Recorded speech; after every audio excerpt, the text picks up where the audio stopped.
A meeting is underway right now at the Madison County Library over a controversial letter sent to several Upper Valley life skills agencies. The library is prohibiting these agencies from using the library for client treatments. Eyewitness News reporter Stephen Pope shows us how problems with some of their clients have led to this decision and the reaction to it in Madison County. Last fall, the police were called to the library when one child with behavioral problems started stabbing the counselor who brought him to the library. He began stabbing her with the sharpened pencils. A different incident involved one child hitting Library Director Judy Dewey multiple times. I was standing at the copy machine and the child hit me. The next week, the same child walked by and hit me. And so I looked at the child and the child goes, "What?" And then the child went down the hall, got a drink of water, walked by and hit me again. Here's a list of those agencies to whom the letter was sent. They offer services on everything from counseling to working with clients with special needs, along with behavioral assistance. Library officials say other safety issues have also needed to be addressed. What wasn't appropriate was letting that child go to the bathroom by themselves.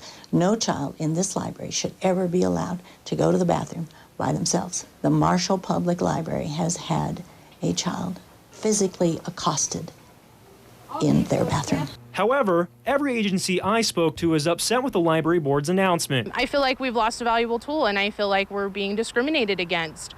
The children that run around and cry for their moms, I feel, are a lot more disruptive than the people I've ever brought in. But Dewey says they should take their business elsewhere.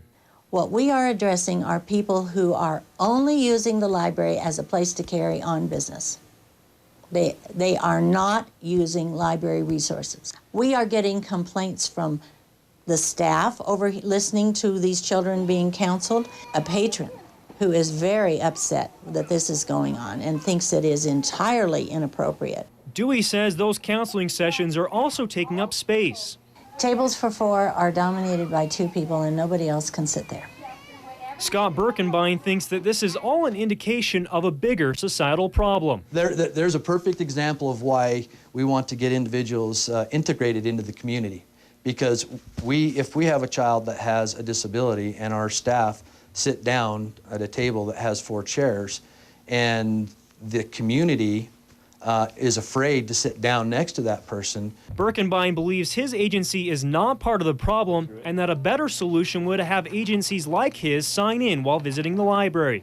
For Channel 3 Eyewitness News, I'm Stephen Pope.